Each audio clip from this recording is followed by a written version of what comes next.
Dengan diiringi doa dan restu dari Rasulullah Shallallahu Alaihi Wasallam, sahabat-sahabat dan keluarga yang ditinggalkan, mudah-mudahan pencarian kedua negeri tersebut oleh kedua utusan dikabulkan oleh Allah Subhanahu wa Ta'ala, dan kembali ke negeri Madinah dalam keadaan selamat. Maka berangkatlah kedua utusan tersebut meninggalkan Madinah menuju Jeddah untuk mengarungi lautan dan samudera, guna mencari kedua negeri yang diwasiatkan oleh junjungan kita yang mulia Nabi besar Muhammad Shallallahu Alaihi Wasallam, yang dilengkapi dengan hakikat bahtera, kapal, dan skema hubungan keempat negeri seperti yang disebutkan. Kedua utusan Rasulullah Shallallahu Alaihi Wasallam tidak langsung menemukan kedua negeri yang diwasiatkan, tetapi Abdul Ghafur dan Abdul Syukur mengembara ke beberapa negeri seperti Johor, Pasai dan Cina, dan masih banyak lagi negeri Begeri yang dilewati, tetapi tidak diriwayatkan oleh kedua utusan tersebut. Sehingga pengembaraan untuk mencari kedua negeri yang diwasiatkan oleh Rasulullah Shallallahu Alaihi Wasallam menghabiskan waktu kurang lebih 60 tahun. Penemuan kedua negeri oleh utusan Rasulullah Shallallahu Alaihi Wasallam tersebut, bertetapan dengan malam nisif Syaban, yaitu 15 malam bulan di langit, yang malam itu bertetapan dengan 60 tahun setelah wafatnya Rasulullah Shallallahu Alaihi Wasallam, berarti telah memasuki abad 7. Saat itulah kedua utusan Rasulullah Shallallahu Alaihi Wasallam tiba di suatu negeri yang belum dihuni oleh manusia. Dari kejauhan nampak oleh mereka daratan, yang baru dilihat oleh salah seorang dari kedua utusan tersebut, lalu berkata, Bata Gafura, artinya pasir Gafur.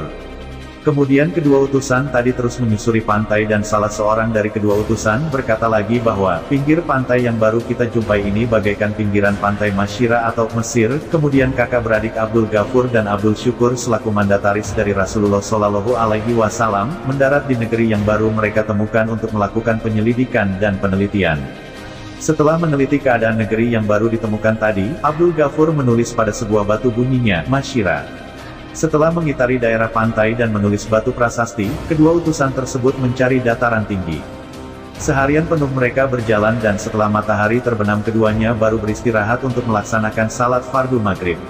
Selesai melaksanakan kewajibannya sebagai seorang muslim, tiba-tiba terdengar oleh keduanya suara azan. Kedua utusan Rasulullah Shallallahu Alaihi Wasallam itu kaget, sebab di negeri yang baru mereka temukan itu belum mempunyai penghuni manusia. Lalu kedua utusan itu mencari arah datangnya suara yang baru didengarnya. Dari kejauhan nampak sebuah lubang menyerupai gua yang masuk lurus ke dalam tanah.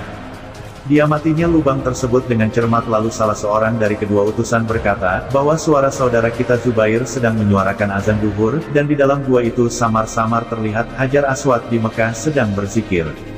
Melihat kenyataan itu, kedua utusan tersebut langsung mengerjakan salat fardu duhur, sekalipun mereka belum lama melaksanakan salat maghrib.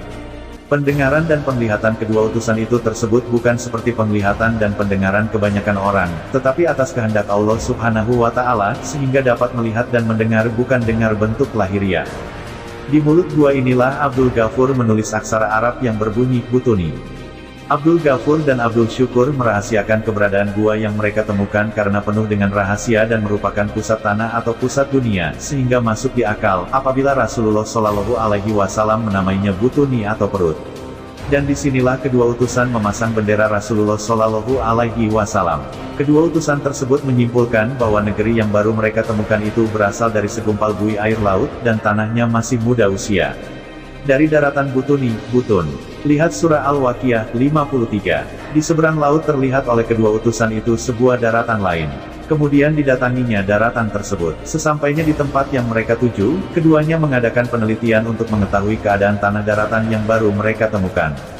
Lalu mereka mencari dataran yang letaknya lebih tinggi. Setibanya kedua utusan tadi menemukan batu berbentuk pohon, sehingga tempat itu mereka namai Siratul Hijir, artinya pohon batu. Pohon batu yang ditemukan oleh kedua utusan Rasulullah Shallallahu Alaihi Wasallam tersebut tumbuhnya di pinggir tebing, dan disinilah Abdul Ghafur dan Abdul Syukur memasang bendera Rasulullah Shallallahu Alaihi Wasallam seperti yang dipasang pada negeri yang pertama mereka temukan, yaitu negeri Butuni. Kemudian mereka menulis nama negeri itu, Munajat, yang adalah isi kandungan hakikat rahasia Mina kota Arab lama.